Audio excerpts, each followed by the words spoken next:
This is Maurice Jones-Drew, and you're listening to the What's Bruin Show.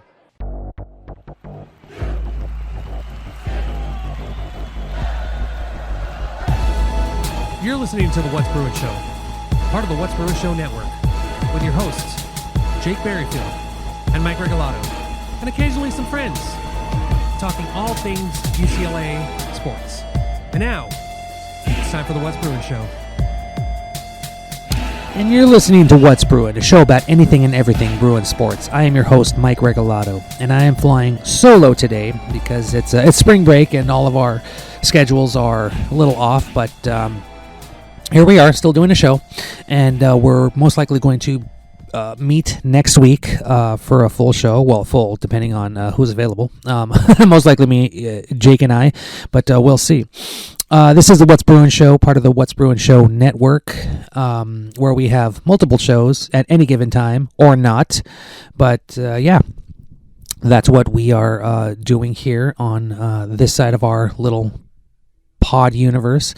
But today, yes, I wanted to put out a quick little show because there's some really good stuff happening in the world of women's basketball, especially including your UCLA women's basketball team.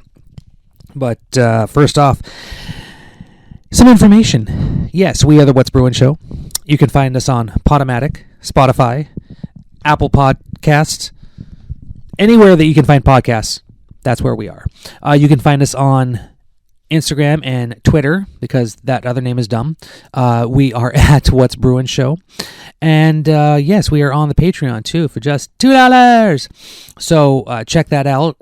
Help us into the future. And yeah, let's get on with it. Don't really have any pre-show banter because there's no one here to banter with. But yeah, I have a really cool What's Bruin, which I'll get into later. But before anything, I have one headline to talk about. UCLA football's spring schedule has come out, and we talked about that last week. But more details about the spring showcase, which is going to be interesting. That will take place on Saturday, April 27th. And that will be the 12th session out of 14, and will start at 2 p.m. I believe gates to the Rose Bowl will open up at 10 a.m. with different festivities going on. One of the interesting things that they are doing at this spring showcase is they are having a pairing with the UCLA men's soccer team against Liga Premier U23 select team at the Rose Bowl. So that, I believe, kicks off at 11 a.m. with the spring showcase afterwards. So that's pretty freaking badass. Excuse me. Also, if you have if you can check it out, because all of the majority of the spring practices that are taking place at Spalding Field will be at 8:30 in the morning. But on Friday, April 19th at 6 p.m., UCLA is having their Friday Night Lights session, which should be really freaking cool because you get more fans out there, you get families out there. Obviously, it's not 8:30 in the morning where, you know, the normal person has to work. But if you want to go see some UCLA football practice, especially the week before, excuse me, yeah, just a week before the spring showcase, that's a good way to check it out. There's also a special viewing experience for Wooden Athletic Fund members at Coaches Roundtable and Bruin All-American levels. So, yeah. But, yeah, the practices are all open to the public. I believe you can watch from Lot 8. So, yeah, this is quite a different experience for UCLA fans to watch their team, unlike the other guy who just tried to hide everything. I mean, what are you going to hide during spring, dude? Seriously, very bizarre. Anyway, let's get into it. What I wanted to talk about, what the show is mostly about, what we're focusing on, because it's the biggest draw right now for UCLA sports, the biggest active draw, is that the UCLA women's basketball team is in the Sweet 16, and this team is... well, what can you say? They are killing it right now. They almost got killed in the the last game, their round of 13 game, but they were able to stick it out and get the much needed win over Creighton. But yeah, just really quickly, just to recap where these Bruins are and how they've come so far. The Bruins, number 2 seed in the Albany 2 region. They are currently, after the first weekend, 27-6 on the year. They tied for second place in the Pac-12 regular season, lost in the tourney, and as I said before, that is probably what secured them a number 2 spot rather than a number 1 spot.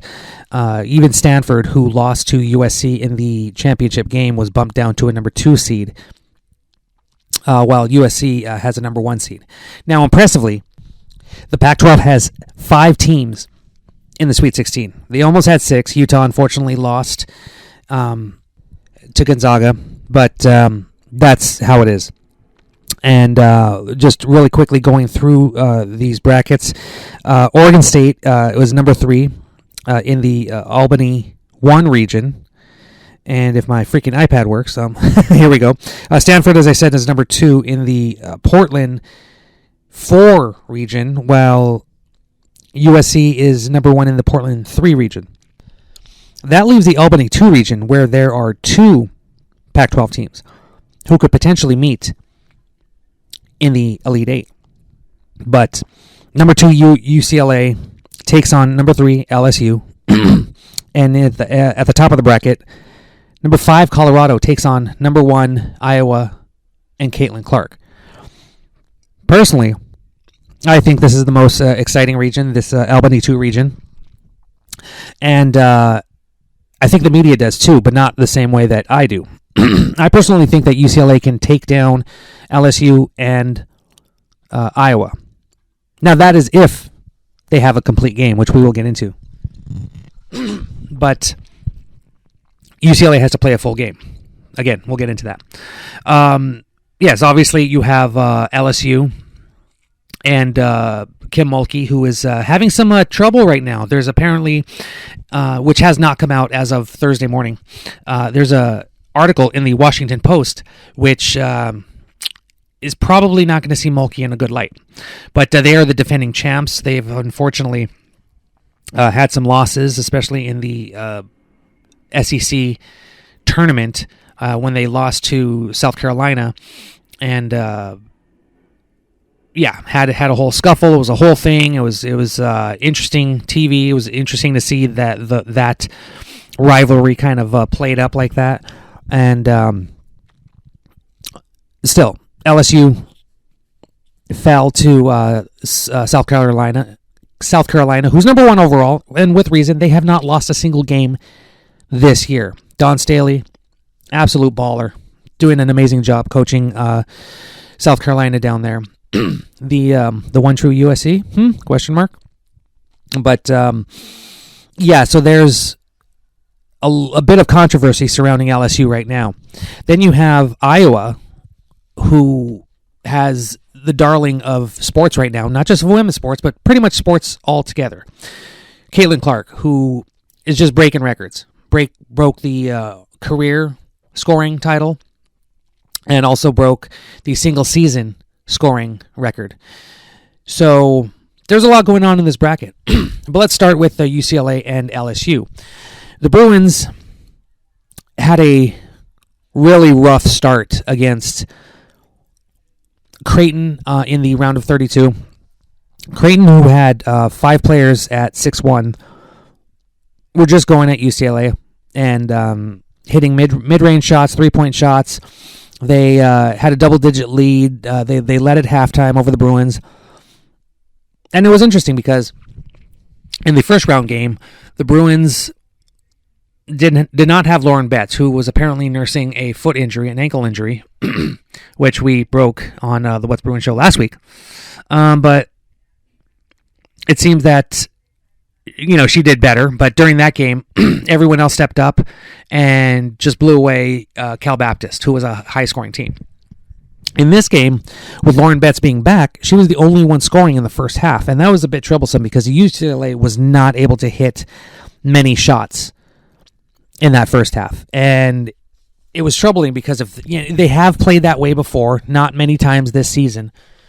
But if they were going to play that way in the second half, there's no way that UCLA was going to beat Cal Baptist. Luckily, Kiki Rice stepped up in the third quarter, had 13 points, led UCLA's charge, and the Bruins eventually won 67-63.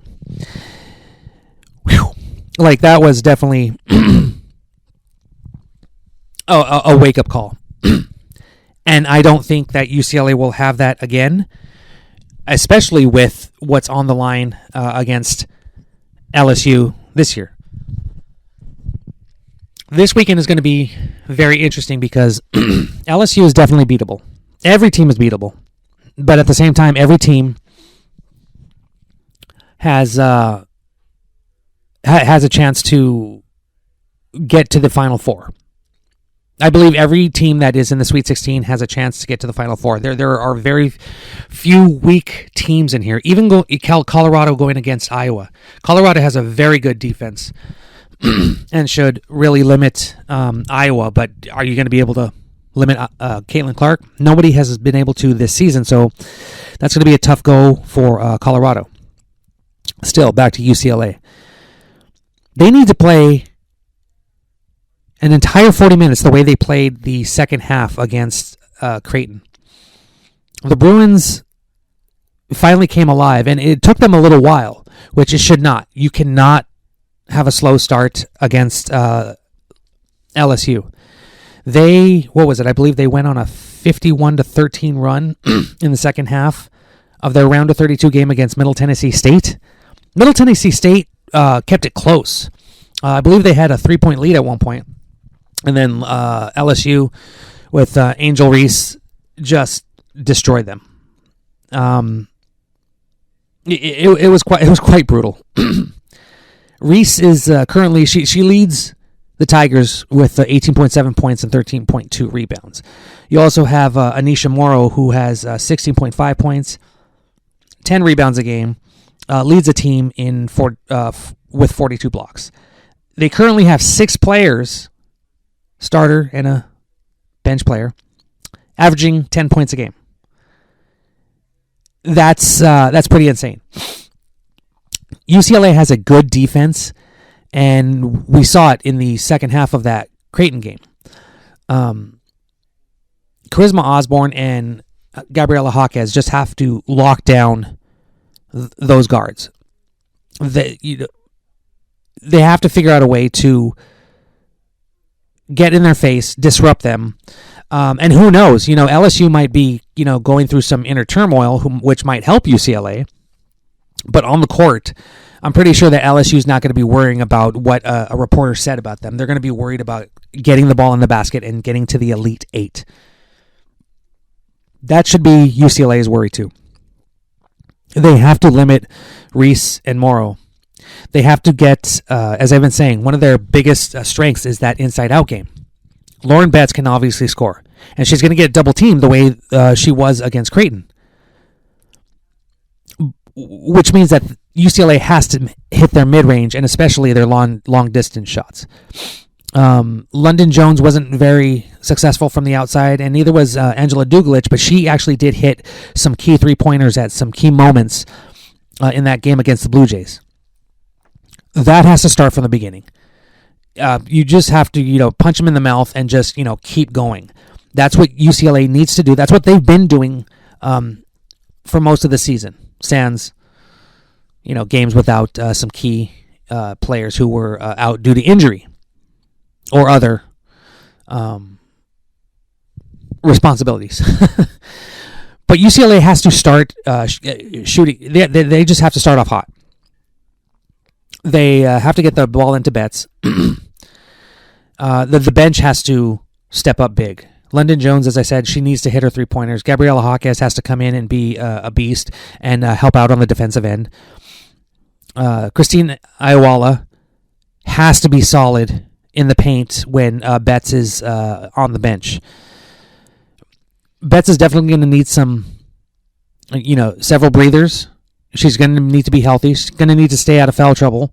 So Iowala has to come in and just, hold that position. And she can score. She can grab some rebounds. So if she can do that consistently and basically be Lauren Betts when Betts is on the bench, even better. But the Bruins have to find a way to shut down LSU, and that's going to be tough because they can freaking score. But who knows what LSU is going through right now. Obviously, Kim Mulkey, who's an interesting person, kind of mean. There have been stories about her, a decade ago when she coached Brittany Griner. There was a story that she didn't want Griner to come out, make her sexuality public, because that's just who Mulkey is. And when asked about Griner's situation in Russia, when asked if she would have liked to comment, she said no.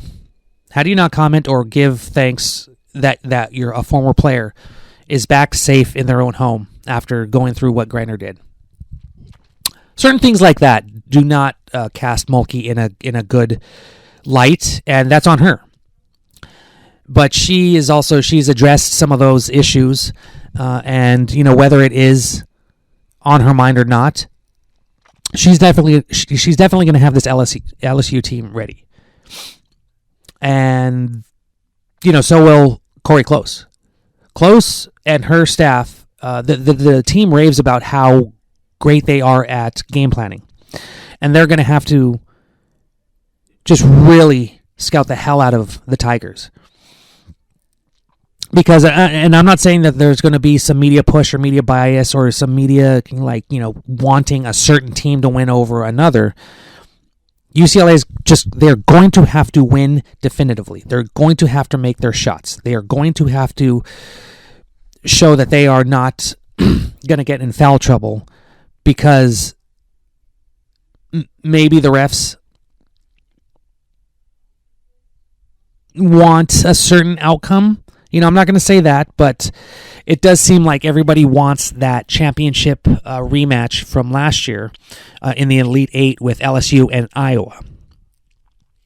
Yeah, that, no. If UCLA wants to get to the Elite Eight, they have to play at the top of the game for 40 minutes. And even if they fall behind, they cannot fall behind too much. Falling behind by double digits to Creighton is a different beast altogether than falling behind to LSU in the Sweet 16 when all eyes are on you. One person that definitely has to step up because, it was unfortunate. It was her final game at Pauley Pavilion, but Charisma Osborne was just... She didn't have her best game against Creighton. For her to be the leader, to step up and just really push this team forward is going to be necessary. It's going to be necessary for every single Bruin to step up and make sure that UCLA gets this win because they earned this win. You don't want the refs deciding this game. You also don't want LSU deciding this game. If they're going to go on a run and eventually capture the win, then that's on UCLA. The Bruins absolutely have to be solid on offense and defense the way they have been at the peak of play, which has been for most of the season. They have to do it for 40 minutes. LSU is not going to give them a chance. And when you have players that can score and just have that confidence and attitude, especially because they are the reigning champs, you have to knock that, out of their hand. You have to make them chase you. UCLA has to set the tone. And they've been able to do that. UCLA has, let's just go back to the Sweet 16 real quick. UCLA has taken out Colorado twice. They've taken out USC once. They took down UConn. They only played Stanford and lost big, but that was because they were without Lauren Betts. And who else? Oregon State they beat. And South Carolina, they've mixed it up, but South Carolina is just way too damn good. I have South Carolina winning it all. Either way, UCLA has beaten a good number of the teams in the Sweet 16. And there's no reason why they shouldn't go out and beat LSU. This team is the most talented that Corey Close has put together. And losing in the Sweet 16 is just going to have a very bitter taste in every UCLA women's basketball fan's mouth for the entire offseason. In her 13-year tenure, Close has only gotten to the Elite Eight. So if you have your most talented team losing the Sweet 16, that's just not good. That's not going to cut it. UCLA, as I've said before, needed three things. One of three things to show that this year was a success. Either win the regular season championship, Pac-12 championship, win the Pac-12 tournament championship, which those two did not happen, or go to the Final Four. That, I believe, will solidify this team as one of the current elite women's basketball teams. And I think they are as it is, but obviously you need proof. You need hardware. You need something significant to show the women's college basketball world that, oh, hey, this team is for real. The media, the national media, wants Iowa and LSU in that Elite Eight game. Why not UCLA? Why have people not been watching UCLA? I blame Pac-12 Network for most of that, but still. UCLA definitely has to go out and prove with a win that they are an elite team. Now, let's say they do beat LSU. Well, they face either Colorado or Iowa. And some people have Colorado beating Iowa. Colorado is a good defensive team, but so is UCLA. So let's go to the first scenario. If UCLA and Colorado meet in the Elite Eight, I definitely have UCLA. They've beaten Colorado twice. It's been tough, and Colorado's going to look for some payback, but UCLA knows this team, and they know how to take them down. The last meeting was at Pauley Pavilion, and that was a slugfest. Colorado took a lead, but UCLA just managed to get the win in the second half. It's going to be a brutal game. Now, if UCLA faces off against Iowa, that is going to be interesting because even more eyes are going to be on the Bruins. Can they take down Iowa and Caitlin Clark? They're not unstoppable. They've lost, I believe, 5 games this season. Iowa is not just Caitlin Clark. And that's the thing. If they shut down Caitlin Clark and have the rest of the team try to win it all, or even vice versa, because you nobody's going to shut down Caitlin Clark. If they shut down the rest of the team and have Clark try to do it all herself, that's just going to be tough. That's going to be really tough for one person to get through an entire team on their own. And that's just, it's going to be tough. Either way, these two teams are 3 teams will be a battle for UCLA. And if they wanted to get into the Elite Eight, then they're going to have to focus and stay, they're going to have to be 100% for 40 minutes in each of the next 2 games. And hopefully next week, talking with Jake, we can talk about the even tougher feat of trying to win a national championship, which the UCLA women's basketball team has not won a national championship in the NCAA. They won one in the AIAW years ago in the 70s. So getting a national championship will be obviously just sweet. One of the 3 major sports getting a national championship. The last time football, men's basketball, or women's basketball, any of them won a championship was in 1995. Last time UCLA had a Final Four, Mick Cronin took them, a few years ago? Was that 2020? So this is big if UCLA women's basketball can get to the Final Four and prove and show the world that we're not just talking about the Caitlin Clarks and the Angel Reeses. We're talking about the Kiki Rices and the Charisma Osborne, even though this is her final season, and the Lauren Betts. Because Betts and Rice still have 2 more years of eligibility. This will be huge for them going into next season, and especially with UCLA bringing on a star-studded recruiting class. UCLA absolutely could solidify themselves as one of the best women's basketball teams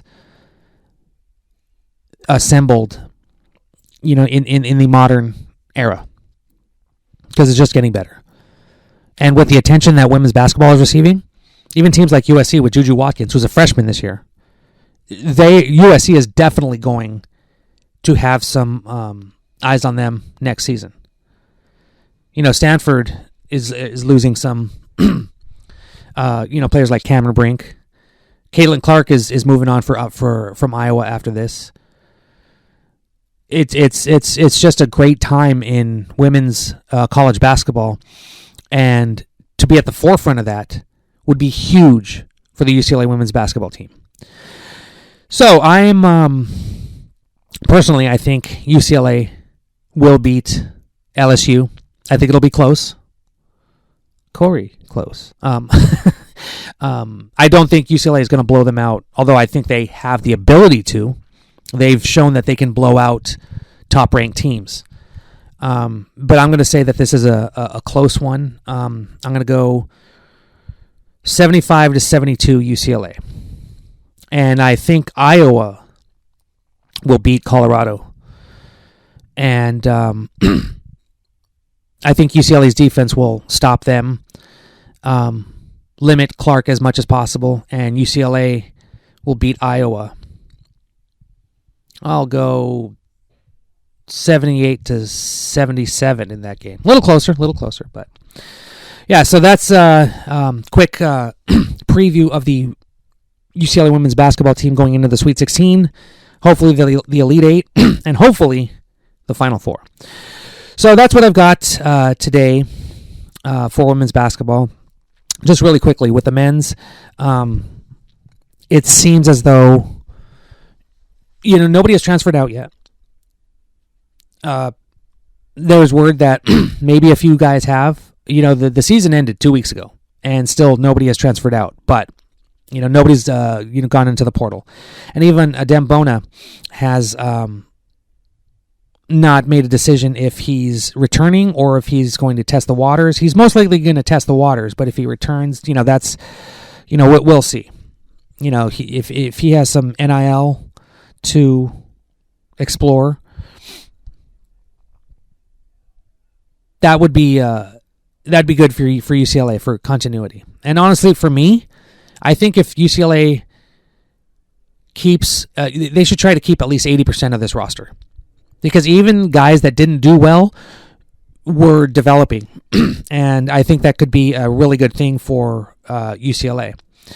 But one thing that came out on Thursday morning is that a crystal ball, which is basically kind of like a potential verbal commitment, UCLA might be getting guard Sky Clark, who is a transfer out of Louisville. So that's a possibility. And as it is for people making the assumption that Mick Cronin will go somewhere else, Louisville or Michigan, yeah, a $20 million buyout is not going to help that. As well as he doesn't want to go anywhere else. But that's up to him too. If he has another season next year like he did this year, that could be troublesome. And that's not even that has nothing to do with what his decision is. It has to do with where UCLA wants to go. Hot seat, yeah. I mean, if they go under, if they're sub 500 next year, that's not going to be good for Mick Cronin. But I don't think that will happen. I think he can develop this team and make them into, quite a contender in the Big Ten, because the Big Ten's not a great conference.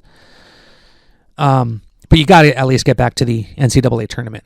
That would be a big thing. So anyway, that's all I got here. As I said, next week it'll probably be Jake and I getting on the 1 and 2 microphones to talk about, hopefully, fingers crossed, UCLA women's basketball in the Final Four. But until then, y'all have a good time. Oh, quickly, what's brewing? Yeah, I went to Philadelphia and Washington, D.C. this past weekend. It was quite amazing. Went to D.C. and saw the cherry blossoms.